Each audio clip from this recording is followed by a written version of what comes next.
मरदमशुमारी पर सख्त तहफ़्फ़ुज़ात। MQM के हंगामी इजलास में अहम फैसला सामने आ गया।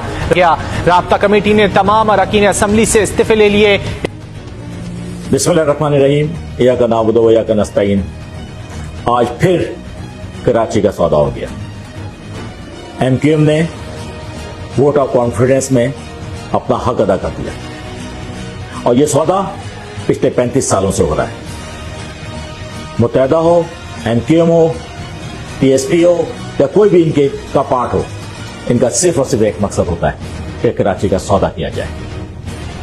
कराची के हवाले से सियासत जरूर करते हैं, कराची के इश्यूज पे बातें बड़ी बड़ी करते हैं, मगर जब वक्त आता है तो कराची का सौदा कर दिया जाता है।